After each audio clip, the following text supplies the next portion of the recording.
Hi and welcome back to another video of JPlay. I am Marcus and today should be again a rather short one because it's my usual What Game Did I Play Last Thursday? A new series where I talk about the games that I bring to game night, that I learned on game night, that I played on game night, and maybe asking you about games which I should bring to our game night.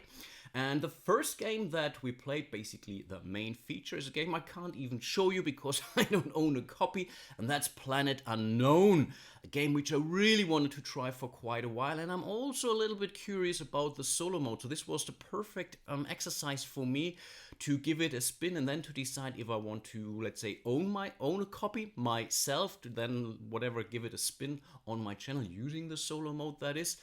I definitely like the game. There are really good things that I did enjoy, especially the downtime or the lack thereof. It's really very engaging. Everyone has something to do. Typically, the only, let's call it, downtime is when one of the players is circling around with this, I don't know, what is it called? Lazy Susan, I believe, and picking the right tiles. But apart from that, everyone is very much involved.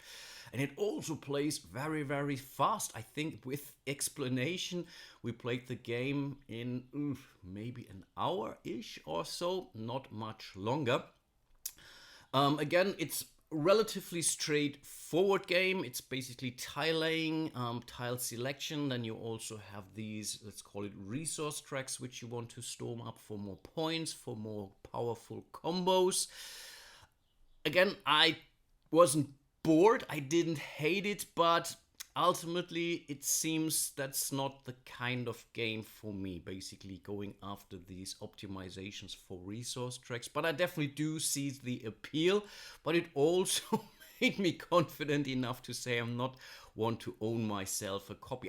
I have seen that a new expansion has been announced already, so maybe this is something which will introduce some more stuff, but ultimately what is mainly missing there is, I think, the lack of interaction. Yes, there are these cool goals between the, let's say, players that are adjacent to each other. That's definitely not a bad idea, but ultimately something that is not game breaking enough for me to really, yes, you can and you should, I guess, look after it, but I believe I lost to my left neighbor, actually, even though I did beat him on that goal.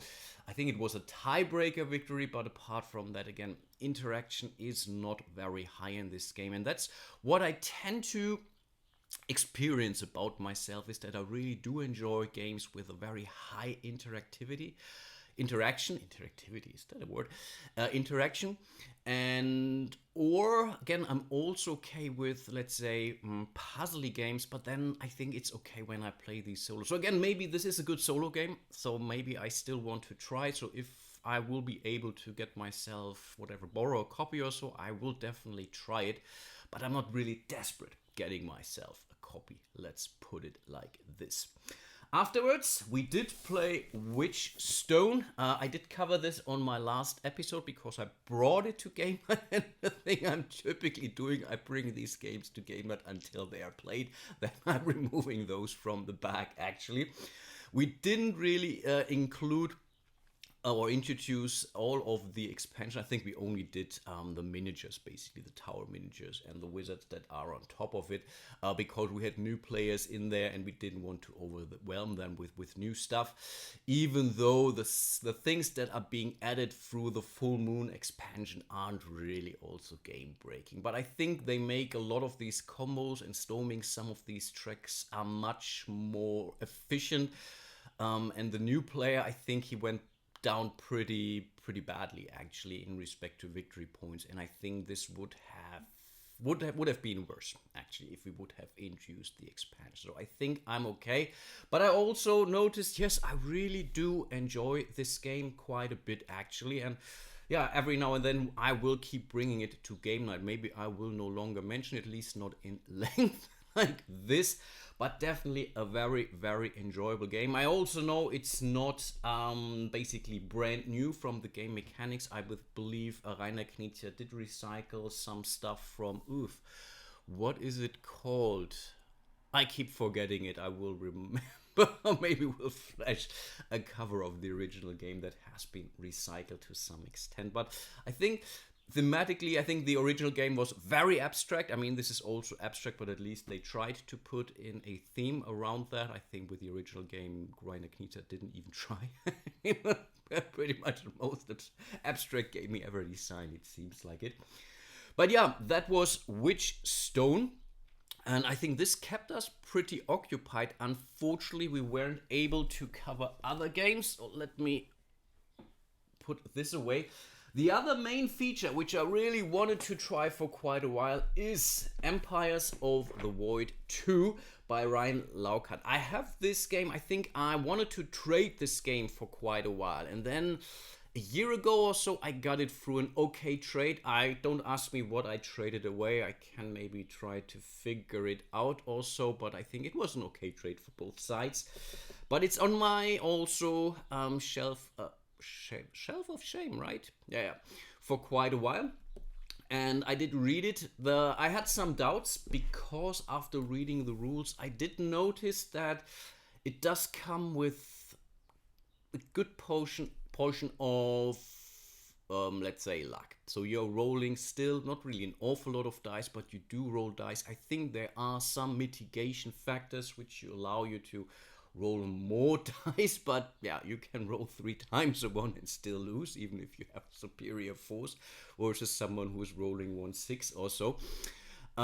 So I was a little bit doubtful if my usual game group would enjoy this. I can imagine that there are 1, 2, 3 individuals who are okay with that, but right now the setup of our game group, and again right now regularly we are between 12 to maybe 15, 16 folks who are joining, but the vast majority of those right now, it's a relatively consistent group, I might add.